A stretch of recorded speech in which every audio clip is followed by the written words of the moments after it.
Have you ever looked at your dog and thought everything was fine just because he was wagging his tail?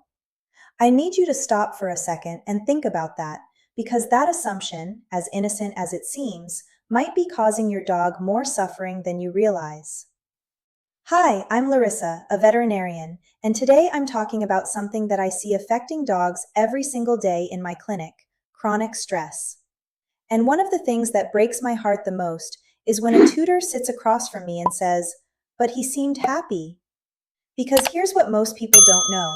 Dogs are incredibly skilled at hiding how they really feel.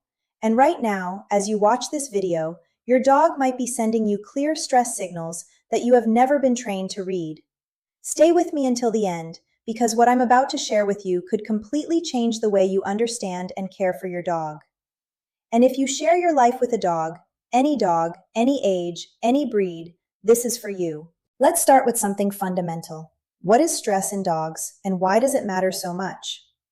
When we talk about stress in veterinary medicine, we're not talking about the everyday kind of mild discomfort that passes quickly. We're talking about a physiological and behavioral state in which the dog's body and mind are in a sustained state of alert, constantly responding to real or perceived threats in the environment. And here's what makes this so dangerous.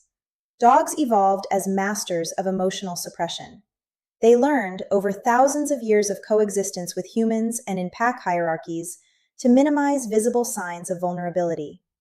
This is a survival mechanism, and it means that by the time a dog's stress becomes obvious to most owners, the situation has often been escalating for weeks, months, or even years. From a neurological standpoint, stress activates what we call the hypothalamic pituitary adrenal axis, the HPA axis, which triggers the release of cortisol, the primary stress hormone in dogs. When cortisol remains elevated over time, the consequences go far beyond behavior. We see impacts on the immune system, gastrointestinal function, cardiovascular health, and even reproductive performance. A chronically stressed dog is not just an anxious dog, it is a dog whose body is working against itself. What makes this even more alarming is the prevalence. Studies in the field of veterinary behavioral medicine suggest that anxiety and stress-related behavioral disorders are among the most commonly reported problems in domestic dogs. One landmark study published in the journal Scientific Reports, analyzing data from nearly 14,000 dogs in Finland, found that over 70% of the dogs studied showed at least one problematic fear or anxiety-related behavior. 70%. That means that in most households with a dog, stress is likely already present in some form. Certain groups of dogs are at higher risk. Dogs that were poorly socialized during the critical developmental window, which runs from approximately 3 to 12 weeks of age, are significantly more vulnerable to developing anxiety disorders later in life. Dogs that have experienced trauma, rehomed dogs, dogs in multi-pet households with unresolved conflict, and certain breeds with genetic predispositions, such as German Shepherds, Border Collies, and Legato Romagnolos, also show higher rates of stress-related behavior. And dogs in urban environments, with limited physical activity and mental stimulation, are exposed to stressors every single day without adequate outlets to decompress. Understanding this is the first step, because once you know that stress is this common and this hidden, you start looking at your dog differently. Now let's talk about why dogs send these signals in the first place, and how their bodies and minds communicate distress in ways that most of us have simply never been taught to see. The term you're going to hear me use throughout this video is stress signals, and this isn't just casual language. In behavioral science, these are also called calming signals, a term pioneered by Norwegian dog trainer and researcher Thueriot, who spent decades documenting the communication system dogs use to manage conflict, diffuse tension, and express their inner emotional state. More broadly, veterinary behaviorists classify these under the umbrella of appeasement behaviors and displacement behaviors, actions that arise specifically when a dog is experiencing conflict, uncertainty, or overwhelm. Here's the mechanism. When a dog perceives a stressor, whether it's a loud noise, an unfamiliar person, a conflict with another animal, or even an ambiguous social situation, the amygdala, which is the brain's threat detection center, sends a rapid signal to the hypothalamus.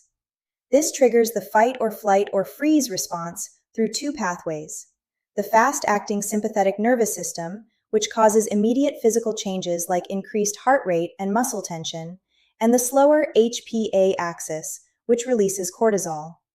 The body is now primed for action, but when the dog cannot fight, cannot flee, and cannot effectively resolve the situation, it communicates, it signals, it tries to tell the world, and especially you, that it is struggling. It's critically important that I say this clearly. These signals do not always mean severe clinical level anxiety. They exist on a spectrum. A dog yawning once in a mildly uncomfortable moment is not in crisis. A dog that yawns constantly, avoids eye contact, trembles, and cannot settle, that's a different story entirely, and it warrants professional evaluation. I also want to be responsible here and name the differentials, other medical conditions that can cause or worsen behavioral stress signals. Hypothyroidism, chronic pain, neurological disease, hormonal imbalances, and certain metabolic conditions can all produce behavioral changes that look like stress. This is exactly why I never assess behavior in isolation. Before labeling a dog as anxious, I rule out the medical picture first. Now, the part you've been waiting for, the 7 stress signals your dog is sending you right now. And I want you to pay close attention, because some of these are so subtle that most people see them every single day and never connect them to stress. The first signal is yawning. Not the yawning your dog does when he wakes up from a nap. That's normal. I'm talking about yawning in situations where your dog is clearly not tired. When you're getting ready to leave the house, when a child approaches him too quickly, when there's tension in the room. In behavioral science, this is called a displacement behavior. The dog's nervous system is releasing tension through a physical act. If your dog yawns when a stranger gets close, he is telling you he is uncomfortable. The second signal is lip licking and tongue flicking. Again, context is everything. A quick tongue flick in a tense moment. When you're scolding him, when he's being handled at the vet, when there's conflict nearby, is not about food. It is a self-soothing mechanism and a communication signal directed at the source of the stress. In my clinic, I see this constantly during examinations. The dog is asking me to slow down, to give him space, to recognize that he is nervous. The third signal is whale eye. This is the term behaviorists use when a dog shows the whites of his eyes, the sclera, because he's turning his head away from something while keeping his gaze fixed on it.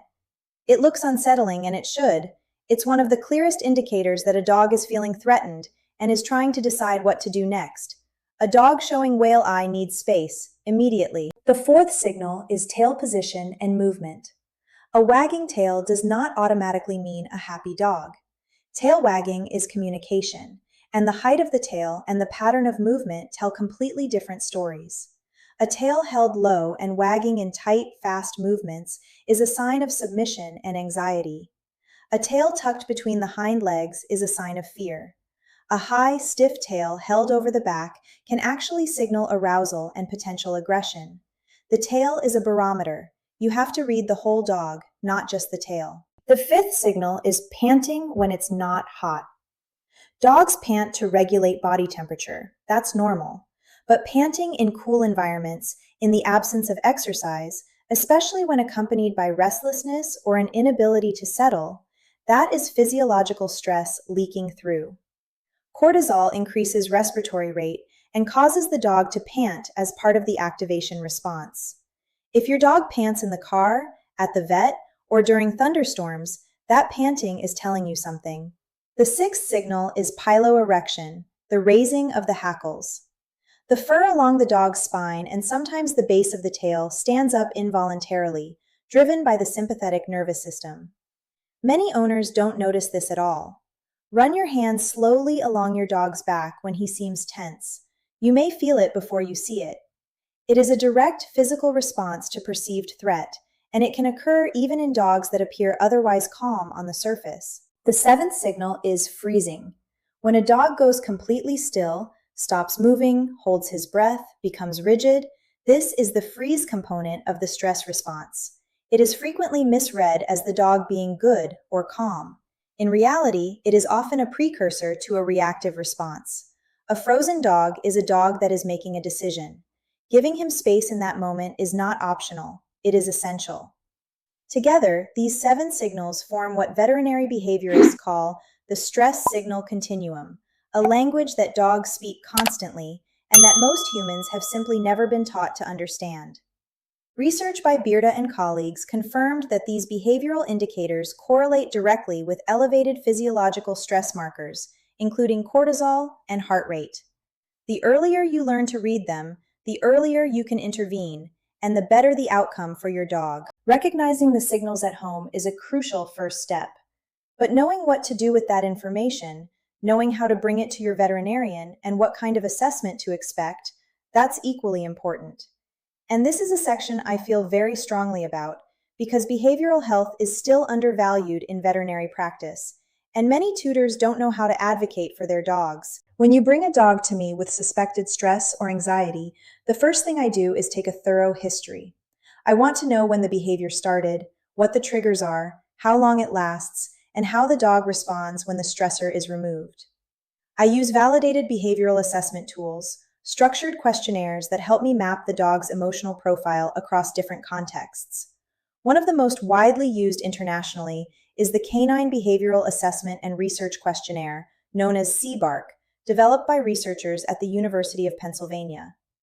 This tool allows us to systematically identify fear, anxiety, aggression, and separation-related behaviors in a standardized, scientifically validated way. After the behavioral history, I always perform a complete physical examination and recommend a baseline blood panel.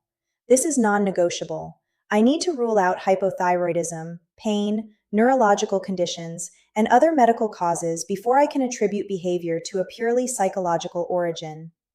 A comprehensive metabolic panel, including thyroid hormone levels, a complete blood count, and a biochemical profile, is the diagnostic foundation.